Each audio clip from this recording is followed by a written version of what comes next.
Okay, so మరి పద్మజ గారు చేసిన వంట చూసేసారు కదా, ఇప్పుడు మన షెఫ్ రాజు గారు చేస్తారు. సో మీరు స్పెషల్ గెస్ట్ కాబట్టి మీరు ఏదైనా మీ చాయిస్ ప్రకారం అడగండి, అది చక్కగా రాజు గారు చేసేస్తారు. రైస్ లోకి చపాతీలోకి ఏదైనా సరే కర్రీ చూపియండి. రైస్ అండ్ చపాతీలోకి రెండింటిలోకి సెట్ అయ్యేవి. పాలకూర అలాగే చనా, కాబూలి చనా కాంబినేషన్ లో కుర్మా చేస్తున్నాను. ఓహ్, పాలక్ చనా కుర్మానా? ఎస్. ఓకే, అంటే ఆకుకూరతో అసలు మనం మసాలాలు అసలు చేయము, పప్పుల కాంబినేషన్ లేదా ఫ్రైలు ఎక్కువ చేస్తా ఉన్నాం కదా. సో ఇక్కడ నేను కుర్మా టైప్ లో చేస్తున్నాను. మేడం గారు అడిగారు కదా రైస్ లోకి అలాగే చపాతీలోకి అని చెప్పేసి, సో ఇక్కడ కొంచెం ఆకుకూరను కూడా యాడ్ చేశాను. శనగలు కూడా కొంచెం మంచిది, అంటే మీకు హెల్దీగా ఉండే డిష్ నేను ప్రిపేర్ చేసి చూపిస్తాను. ఓకే రాజు గారు, మేడం బాగుంది కదా పాలక్ చనా కుర్మా. ఓకే, మరి పాలక్ చనా కుర్మా కావాల్సిన పదార్థాలు ఏంటో చూద్దాం. పాలక్ చనా కుర్మా తయారు చేయడానికి కావాల్సిన పదార్థాలు: తరిగిన పాలకూర 1 కప్పు, ఉడికించిన కాబూలి శనగలు 1 కప్పు, తరిగిన ఉల్లిపాయ 1, తరిగిన పచ్చిమిరపకాయలు 2, అల్లం వెల్లుల్లి పేస్ట్ 1 టీ స్పూన్, ఉప్పు తగినంత, కారం తగినంత, పసుపు చిటికెడు, మసాలా దినుసులు కొద్దిగా, పెరుగు 2 టేబుల్ స్పూన్లు, కొబ్బరి గసగసాల పేస్ట్ 1 కప్పు, ధనియాల పొడి 1 teaspoon, garam masala 1 teaspoon, కొత్తిమీర కొద్దిగా, నూనె 3 టేబుల్ స్పూన్లు. ఓకే, మరి కావాల్సిన పదార్థాలన్నీ చూసారు కదా, రాజు గారు మొదలు పెడదామా? ఓకేనండి. మేడం మీరు కొంచెం హెల్త్ కాన్షియసా, లేకపోతే నచ్చింది ఏదైనా కూడా తింటూ ఉంటారా? అంటే కొద్దిగా ఏమన్నా తగ్గించి డీప్ ఫ్రైస్ కానీ ఇట్లాంటివి అవాయిడ్ చేయటం అలా ఏమన్నా ఉందా? లేకపోతే చాలా హెల్త్ కాన్షియస్ అండి. పాలక్ తోట అంటే మాకు చాలా ఇష్టం. ఎవ్రీడే పాలకూర తోట ఏదో ఒకటి ఉండాల్సింది, కంపల్సరీ. ఓ నైస్. మా రాజు గారికి ఈ విషయం ఎలా తెలిసిందబ్బా? సో అంటే జనరల్ గా ఈ రోజు ఉమెన్స్ డే కదండి, కాల్షియం అనేది మీకు ఎక్కువగా అవసరం ఉంటుంది కదా ఉమెన్స్ అందరికి కూడా. సో కాబట్టి ఇక్కడ నేను పాలకూర తీసుకున్నాను, అలాగే శనగల్లో కూడా మంచి వాల్యూస్ ప్రోటీన్స్ ఇవన్నీ ఉంటాయి. సో ఈ రెండింటి కాంబినేషన్ లో కుర్మా. సూపర్, బాగుంది రాజు గారు. థ్యాంక్ యూ సో మచ్ మా గురించి ఇంత ఆలోచించినందుకు. మీరు వెల్కమ్. సో ముందుగా మసాలా దినుసులు, ఓకే, ఉల్లిపాయ ముక్కలు, అలాగే పచ్చిమిరపకాయలు, కొద్దిగా అల్లం వెల్లుల్లి పేస్ట్. సో మేడం మీరు అంటే పెళ్ళైన తర్వాత మేజర్ గా అంటే మీ కెరియర్ గ్రోత్ అనేది ఎక్కువ ఇదైంది కదా, సో మీ హస్బెండ్ ఎలా సపోర్ట్ చేశారు మీకు? వితౌట్ హిస్ సపోర్ట్ అసలు ఏమి చేయలేమండి, వెరీ డిఫికల్ట్. సో ఏం పేరు మేడం మీ వారి పేరు? మా వారి పేరు శ్రీనివాస్ రెడ్డి అండి. ఓకే, సో ఏం చేస్తుంటారు సార్? సెంట్రల్ కోర్ట్ హోటల్ ఎండి అండి. సో నెక్స్ట్ ఇప్పుడు పాలకూర. ఓకే, సో దీంతో పాటుగా సరిపడా ఉప్పు, ఓకే, కొద్దిగా కారం, కొంచెం పసుపు. ఓకే. సో ఎప్పుడైనా అంటే మీ ప్రోగ్రామ్స్ లో ఆయన ఏమైనా సజెషన్స్ ఇస్తూ ఉంటారా, అంటే ఇలా చేయమనో లేకపోతే ఈ కాన్సెప్ట్ మీద చేయమని కానీ అట్లా ఏమన్నా? యాక్చువల్గా జనరల్ పబ్లిక్ అని అనుకున్నాం ఆయన. ఓకే, సో డాన్స్ పెద్ద సరిగ్గా తెలియదు, బట్ జనరల్ పబ్లిక్ ఎలా ఆలోచిస్తారు మన పర్ఫార్మ్ చూస్తూ ఉంటుంటే వాళ్ళ ఆలోచన విధానం ఎలా ఉంటుంది అనేది నేను మా హస్బెండ్ దగ్గర తెలుసుకుంటాను. సో అది నాకు చాలా ఇంపార్టెంట్.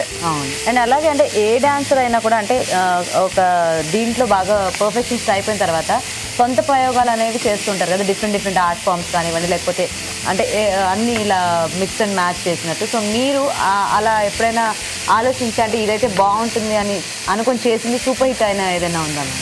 యా, యాక్చువల్గా ఈ గర్ల్స్ వీళ్ళ మీద నేను ఒక బ్యాలెన్స్ చేశానండి. ఓకే, మైథలాజికల్ థీమ్స్ మీద నేను చాలా చేశాను. సో నాకేమనిపించింది అంటే గర్ల్ చైల్డ్ ఆడపిల్లల్ని చెత్త కుప్పల్లో పడేస్తూ ఉంటారు, అవి రోడ్డు మీద పడేస్తూ ఉంటారు, కడుపులోనే తీసేస్తూ ఉంటారు. ఇవి వింటుంటే చాలా బాధ అనిపిస్తుంది. ఆడపిల్లల్ని అంటే ఆదిలక్ష్మి లాగా చూసుకోవాలి, అలాంటిది ఆ విధంగా పడేయటం ఎంత అన్యాయం. తర్వాత అనిపించింది వీళ్ళ మీద మనం ఒక బ్యాలే చేయాలనేసి, గర్ల్ చైల్డ్కి ఉన్న ఇంపార్టెన్స్ అనేది చూపియాలి అనేసి అనిపించి, సో ఆడపిల్లల గురించి ఒక బ్యాలే చేశానండి. చాలా బాగా సక్సెస్ అయింది. అది ఫస్ట్ బ్యాలే అన్నట్టు నాది, అంటే సోషల్ కాజ్ పైన. సో నెక్స్ట్ రాజు గారు పేస్ట్, మసాలా ఏం పేస్ట్ రాజు గారు? కొబ్బరి గసగసాల పేస్ట్ అండి. Okay okay. సో ఇది ఒక్కటి కొంచెం మనకు వేగితే ఆల్మోస్ట్ మనం కాబూలి శనగలు ఆల్రెడీ ఉడికించేసి పెట్టేసుకున్నాం కదా. Okay okay. యూజువల్గా చాలా మంది మహిళలు ఏంటంటే మనం ఇది చేయలేము, లేకపోతే ఇది మన వల్ల కాదు అంటే ఏ రంగంలో తీసుకున్నా అలా అనుకుంటూ ఉంటారు కదా. సో అలాంటి వాళ్ళకి మీరు ఇచ్చే సలహా ఏంటి, అంటే ఒక సక్సెస్ఫుల్ ఉమెన్ గా? యాక్చువల్ గానండి ఎవరైనా సరే పైకి వద్దాము అనేసి అనుకుంటే పక్కన ఆడవాళ్ళే వాళ్ళని సపోర్ట్ చేయట్లేదు, అది నేను గమనించాను. కానీ అది అలాంటి చేంజ్ కావాలి, అది ప్రతి ఒక్కరిలోనూ వాళ్ళకి సొంతంగా కలగాలన్నట్టు. వాళ్ళని డిస్కరేజ్ చేయకుండా అట్లీస్ట్ ఎంకరేజ్ చేయకపోయినా సరే డిస్కరేజ్ మాత్రం చేయకూడదు. అది సో ఇక్కడ కావలసిన అలాగే కుర్మా అనుకున్నాం కాబట్టి కొద్దిగా పెరుగు. ఓకే, చాలా ఇంట్రెస్టింగ్ గా ఉంది రెసిపీ కదా. రెసిపీ. సో రాజు గారు మీరు చక్కగా మీరు అది వేసి నేను చెప్తాను. ధనియాల పొడి, సో కొద్దిగా గరం మసాలా. ఓకే.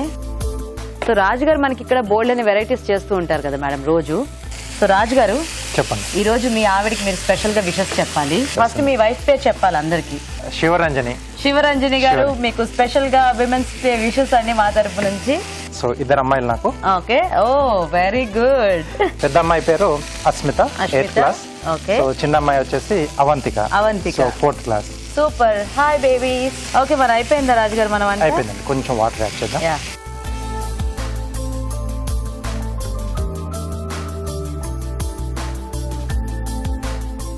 చాలా బాగుందండి ఇది.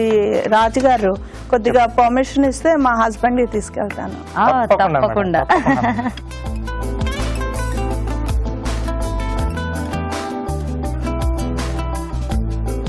ఓకే, సో మరి చూసారు కదా, టేస్టీ రెసిపీ రెడీ అయిపోయింది. టేస్ట్ చూసే ముందు తయారీ విధానం ఇంకోసారి చూద్దాం. పాలక్ చనా కుర్మా తయారు చేసే విధానం. ఒక పాన్ లో నూనె వేసి మసాలా దినుసులు, ఉల్లిపాయ ముక్కలు, తరిగిన పచ్చిమిరపకాయలు, అల్లం వెల్లుల్లి పేస్ట్ వేసి వేయించాలి. దీనిలో తరిగిన పాలకూర, ఉప్పు, కారం, పసుపు వేసి వేగనివ్వాలి. తర్వాత కొబ్బరి, గసగసాల పేస్ట్ వేసి మరి కాస్త వేగనివ్వాలి. ఆ తర్వాత ఉడికించిన కాబూలి శనగలు, పెరుగు, ధనియాల పొడి, గరం మసాలా వేసి ఉడకనివ్వాలి. ఆపై కొత్తిమీరతో గార్నిష్ చేసి సర్వ్ చేసుకుంటే పాలక్ చనా కుర్మా రెడీ.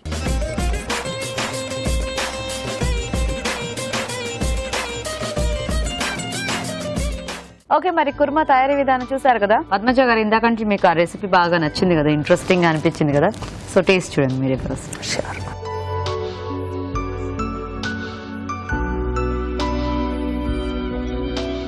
ఇది రైస్ తోటి తినొచ్చు, పుల్కాలతో తినొచ్చు, చపాతీలో. పాలకూర కూడా మంచి టేస్ట్ ఉంటుంది కదా, సో అది యాడ్ అయ్యి చాలా బాగుంది. అంటే కొంచెం కుర్మా టైప్ లో ఆకుకూర కొంచెం కొత్తగా ఉంది, డిఫరెంట్ గా ఉంది, అంటే చాలా కమ్మగా ఉంది. ఇప్పుడు చూస్తామే గానీ టీవీలో, ఇప్పుడు టేస్ట్ చేస్తున్నాను రాజుగారిది. చాలా బాగుంది. సో చూసారు కదా, ఆకుకూరతో కుర్మా చాలా కొత్తగా ఉంది, మంచి హెల్దీ రెసిపీ ఇది కూడా. మీరు కూడా ట్రై చేయండి. ఇప్పుడు మీకోసం మొదటి చిట్కా. కొంతమందికి ముఖం అంతా కూడా గరుకుగా ఉంటుంది, ముఖం మీద గుంటలు గుంటలుగా కనిపిస్తూ ఉంటుంది, మచ్చలు ఉంటాయి. ఇవన్నీ తగ్గాలి, ముఖం మీద చర్మం అనేది అందంగా ఆకర్షణీయంగా కనిపించాలి అంటే ఈ చిన్న చిట్కా ఫాలో అవ్వండి. ఆరెంజ్ జ్యూస్ తీసుకుని అందులో కొద్దిగా కాటన్ ముంచుకుని ముఖము, మెడ అంతా కూడా అద్దుకుని ఒక 10 నిమిషాల పాటు అలాగే ఉంచి చల్లటి నీళ్లతో వాష్ చేసుకుంటూ ఉండాలి. ఇలా వారానికి 3 సార్లు కనుక చేస్తూ ఉన్నట్లయితే ముఖం మీద ఉన్నటువంటి ఈ గరుకుదనము, మచ్చలు, గుంటలు ఇవన్నీ కూడా చాలా వరకు తగ్గిపోతాయి.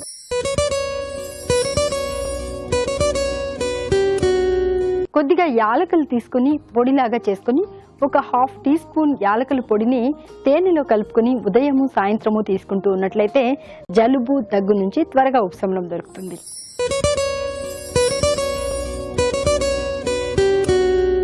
మైగ్రేన్ తలనొప్పి కనుక బాధిస్తూ ఉన్నట్లయితే ఈ చిట్కా ఫాలో అవ్వండి.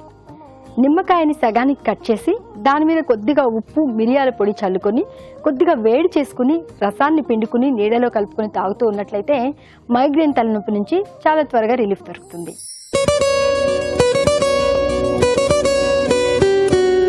ఇప్పుడు మీకోసం ఇంకో చిట్కా. చాలా మంది వెల్లుల్లి స్మెల్ ఘాటుగా ఉంటుందని చెప్పేసి వెల్లుల్లిని వాడకుండా ఉంటారు. కానీ వెల్లుల్లి అనేది మన ఆరోగ్యానికి చాలా రకాలుగా మేలు చేస్తుంది. కొలెస్ట్రాల్ని కంట్రోల్ చేస్తుంది, రకరకాల ఇన్ఫెక్షన్స్ని దూరం చేస్తుంది. అలాగే ప్రతిరోజు కనుక ఒక వెల్లుల్లి రెబ్బ తీసుకుంటూ ఉన్నట్లయితే బీపీ కూడా కంట్రోల్లో ఉంటుంది.